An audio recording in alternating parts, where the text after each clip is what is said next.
Assalamu alaikum and welcome back to SH States. I hope you are all doing well and thank you so much for your continuous support. It really means a lot. आज हम शुरू कर रहे हैं chapter 3 measures of central tendency.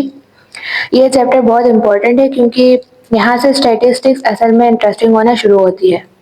हम सीखेंगे कि data की एवरेज, सेंटर और मोस्ट कॉमन वैल्यू कैसे निकालते हैं। इस वीडियो पार्ट 1 में हम कवर करेंगे सेंट्रल टेंडेंसी का इंट्रोडक्शन और फिर इसका 5 measures, arithmetic mean, weighted mean, geometric mean, median और मोड। So let's start. सबसे पहले ये समझते हैं कि सेंट्रल टेंडेंसी क्या होती है।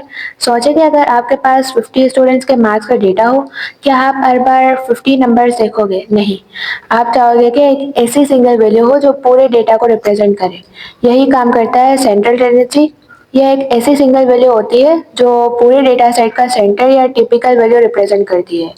और इस सेंट्रल टेंडेंसी को मेजर करने के 5 तरीके हैं जो हम आज एक एक करके कवर करेंगे। अरिथमेटिक मीन, ये सबसे ज़्यादा यूज होने वाला मेजर है।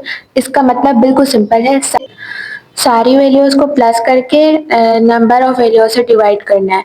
यही है अरिथमेटिक मीन, जो हम रोजाना जिंदगी में एवरेज कहते हैं। इसके दो टाइप्स हैं।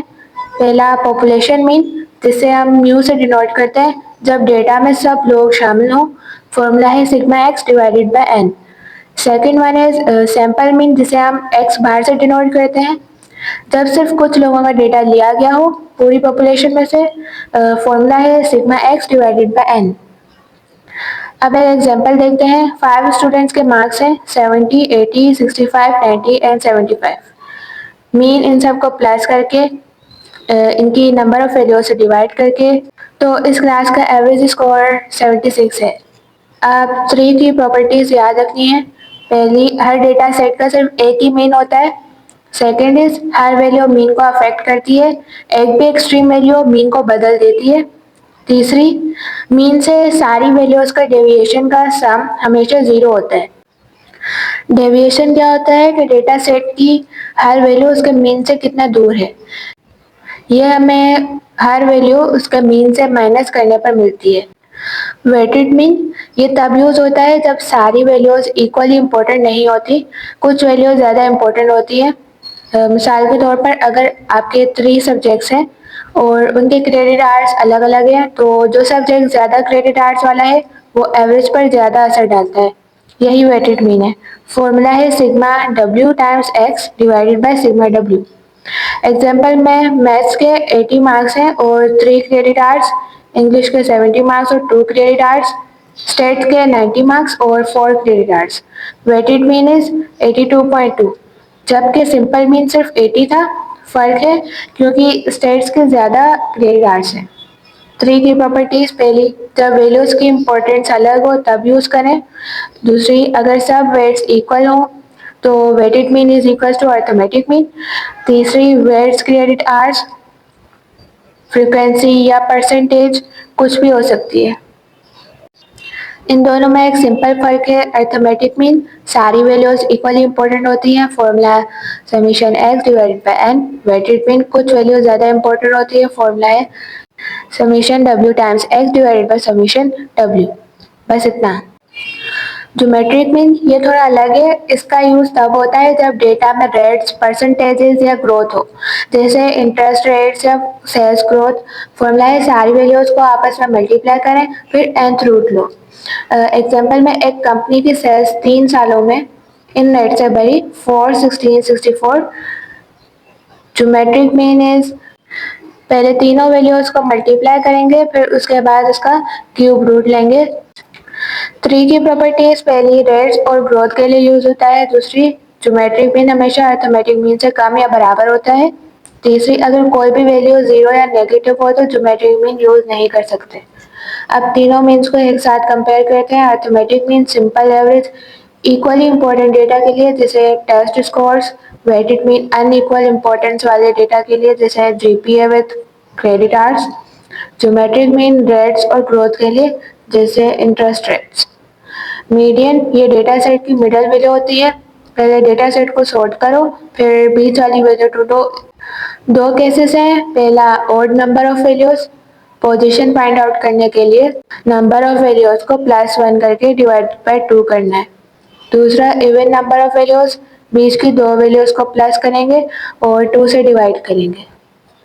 मीडियन की सबसे बड़ी खासियत यह है कि ये एक्सट्रीम वैल्यू से अफेक्ट नहीं होती। मिसाल के तौर पर एक कंपनी में 9 एम्प्लॉयज़ 5,000 से 9,000 तक कमाते हैं, लेकिन एक एम्प्लॉय 50,000 कमाता है। मीन बहुत ज़्यादा आ जाएगा, लेकिन मीडियन रियलिस्टिक रहेगा। थ्री प्रॉपर्टीज, पहला डेटा सॉर्ट करना ज़रूरी है। दूसरी, एक्सट्रीम वैल्यूज अफेक्ट नहीं करती। तीसरी, हर डेटा सेट का सिर्फ एक मीडियन होता है। मोड ये वो वैल्यू है जो डेटा सेट में सबसे ज़्यादा बार आती है। जो नंबर सबसे ज़्यादा रिपीट होता है वही मोड है। मोड के 4 टाइप्स हैं। पहला, यूनी मॉडल, सिर्फ एक मोड। दूसरा, बाय मॉडल, 2 मोड्स। तीसरा, मल्टी मॉडल, 2 से ज़्यादा मोड्स। चौथा, नो मोड, कोई वैल्यू रिपीट नहीं करती। थ्री प्रॉपर्टीज, पहली, मोड क्वालिटेटिव डेटा के लिए भी यूज हो सकता है, जैसे फेवरेट कलर या सब्जेक्ट। दूसरी, एक्सट्रीम वैल्यूज अफेक्ट नहीं करती। तीसरी, एक, दो, ज़्यादा या कोई भी मोड नहीं हो सकता।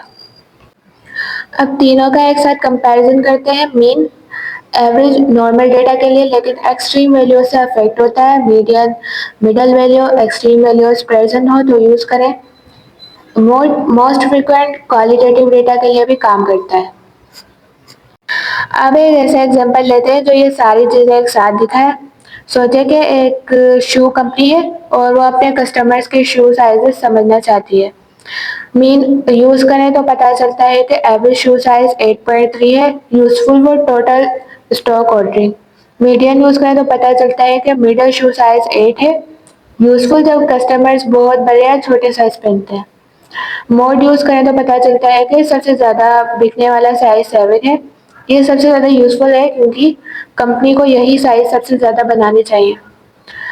तो आप देख सकते हैं कि तीनों मेजर्स अलग अलग इंसाइट्स देते हैं और मिलकर एक कंप्लीट पिक्चर बनाते हैं। And that brings us to the end of chapter 3 part 1, measures of central tendency. In this video we covered all 5 measures: arithmetic mean, weighted mean, geometric mean, median and mode, along with the definitions, formulas, examples, key properties and comparisons. In part 2 we will cover measures of dispersion, so make sure you stay tuned for that. Thank you so much for watching.